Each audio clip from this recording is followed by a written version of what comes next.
Quand j'avais 8 ans, j'accompagnais mon père travailler dans la vigne. C'est lui qui m'a appris à comprendre la nature. Parfois injuste. Mais on a toujours pu surmonter ces épreuves, ensemble. C'est ce que j'ai vécu avec mon père et les valeurs qu'il m'a transmises, qui m'ont donné envie d'être conseiller Groupama. Groupama, la vraie vie s'assure ici.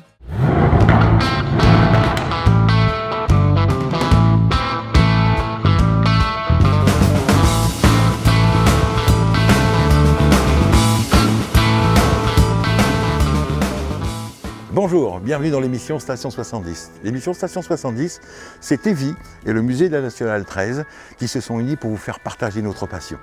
La passion de la locomotion ancienne. Des vélos, des mobylettes, des motos, des autos. Il y a aussi des jouets, il y a aussi des plaques émaillées. Bien sûr que ça va faire appel aux collectionneurs, mais avant tout, ça va faire appel à vos souvenirs. Donc suivez-nous, venez dans mon monde et ensemble, on va partager notre passion.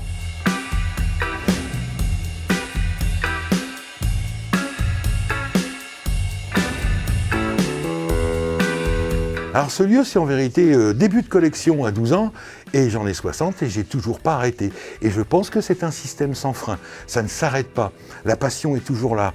On me demande souvent, c'est quoi la plus belle pièce ? Ben, c'est la prochaine, c'est celle qu'on va avoir l'excitation d'aller chercher et d'aller trouver. C'est ça qui est passionnant. On a passé des années comme ça, sur les tas de ferraille, dans les déchetteries, à l'époque on pouvait récupérer.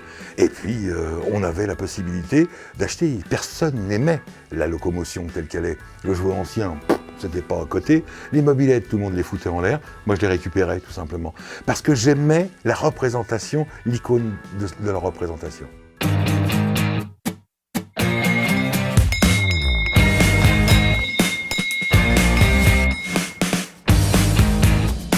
Pour le mot musée, c'est très simple. Au départ, je trouvais que le musée, c'est une exception culturelle. Moi, ce n'est pas une exception culturelle, c'est un amas de pièces, c'est un amas, on va le dire quand même péjorativement, mais c'est avant tout un lieu de visite, un lieu de convivialité. On est une espèce de grosse boîte à souvenirs, uniquement ça. Mais le mot musée, si on ne l'utilise pas, on ne fiche pas dans l'esprit des gens que c'est quelque chose de visitable. Il a fallu se servir du mot musée. Voilà, mais c'est simplement à la limite, uniquement pour rappeler aux gens qu'on peut visiter. Alors la mise en scène de l'ensemble des pièces, c'est un petit peu par rapport au lieu, c'est-à-dire en fonction des murs disponibles, en fonction des mètres carrés disponibles, et surtout quand on ne sait pas ranger, on essaye de faire au mieux. Là, on est à saturation, on ne peut plus mettre d'objets parce que c'est full.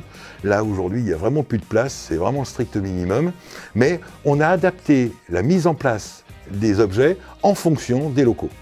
Pourquoi on a choisi ici ? Parce que je suis sur l'ancienne Nationale 13, et ce qui a été extraordinaire, c'est de faire le musée de la route, comme il y a eu, qui était notre maître à tous, le musée de la Nationale 7, qui est sur la Nationale 7, la route bleue, la route des vacances. Je me suis servi de leur concept pour faire exactement la même chose. Et que tout ce qui est présenté ici représente la route, le voyage.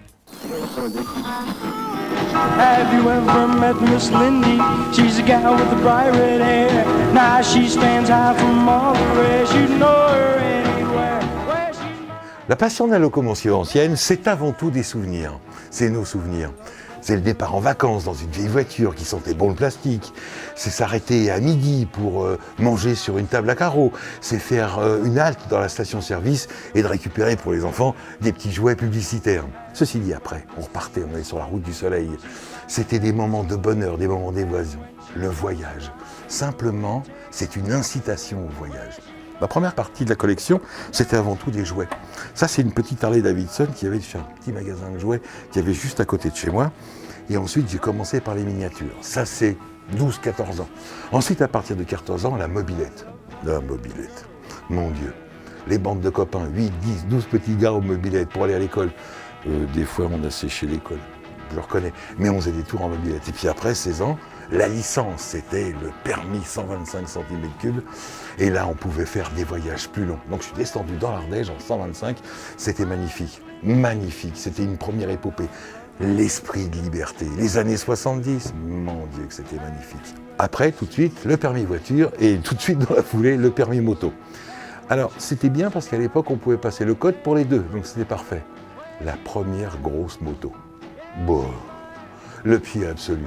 Là, c'était des grandes vacances, le Tour d'Europe, enfin bon, ça a été des moments absolument inoubliables. N'oublions pas qu'aujourd'hui, la locomotion, la moto-auto, c'est un objet de consommation. À l'époque, c'était un authentique objet de liberté.